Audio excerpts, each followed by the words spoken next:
Hi, BrenTech here, where tech is made simple. So as I have been posting, it seems that Google now is finally starting to pick up the pace with the development of Google Bard, which kind of started off quite slowly, and then over the last week or so, as I have posted, they are kind of picking up the pace with new features that they are bringing to Google Bard, which is still in an experimental phase. But nonetheless, just to let you know that if you are using Google Bard, we may soon be getting extensions rolling out to Google Bard, which Google did announce earlier this year, and things have been pretty quiet with extension support coming to Google Bard. Now, it's not available as yet in Bard officially, but the good folks over at 9 to 5 Google have basically uncovered an early preview of Bard's extensions. And although it's not available officially as yet, this is a good indication that this could be something that Google is working on, so-called behind the scenes.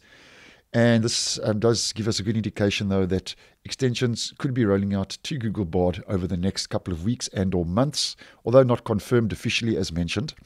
And as we can see here, we get 9 extensions available. And just to zoom in here a little bit so we can see it a little bit better in the video, we've got Google Flights, Google Hotels, Maps, Instacart, Kayak, OpenTable, Redfin, YouTube, and Zillow. So those are the extensions that are currently available, as mentioned, that was spotted by the folks over at 9 to 5 Google.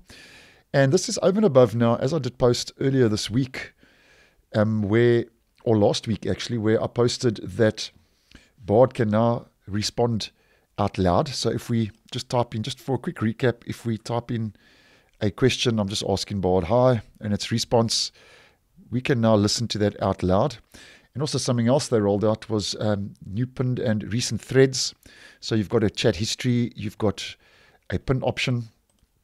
And that's just to mention a couple of the 1 or 2 changes. You've got the option now to modify your responses. And also the big one, I think, was that Google Bard was now available in the EU and Brazil.